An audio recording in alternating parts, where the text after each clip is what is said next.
Lesson on the Hunger Games.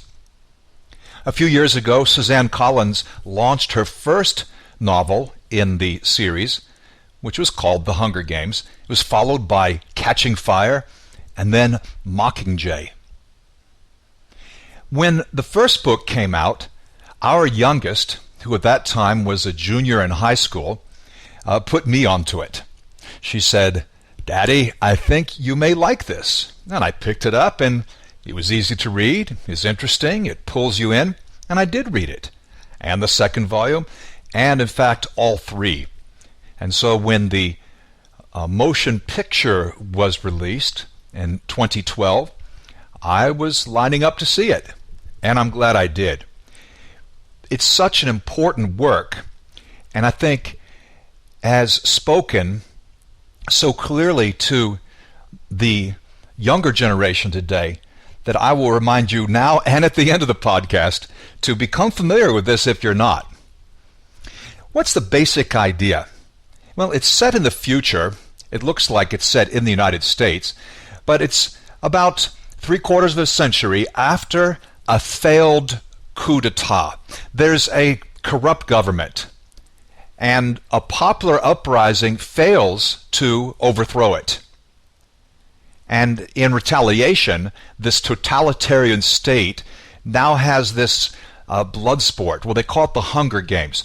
Each of the 12 districts volunteers, and I would put the word volunteers in quotation marks, a young girl and boy between age 12 and 18 to participate in this fight to the death.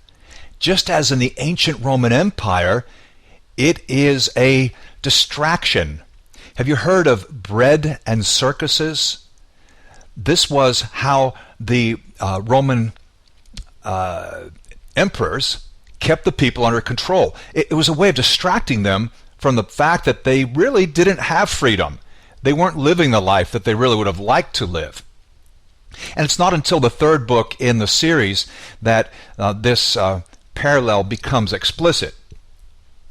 Because the name of the world is panem. Well, panem is the accusative form of the Latin word panis, which is bread. And there was a satirist around the turn of the 1st, 2nd century named Juvenal. And he came up with this phrase. He coined the phrase panis et circenses.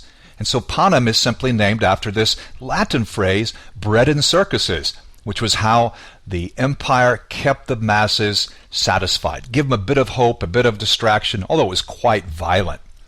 I would say the book is kind of a combination, when you think of this evil empire, this totalitarian state, a combination of the United States and ancient Rome, Big Brother, think of George Orwell, and even the society in Britain portrayed in V for Vendetta.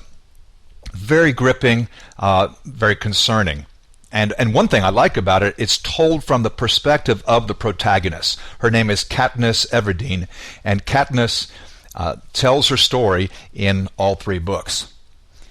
I want to point out what I see are some of the biblical themes, because in fact there are a number of spiritual overtones. One, of course, is the theme of war and peace, or biblically we should really say this, the theme of peace.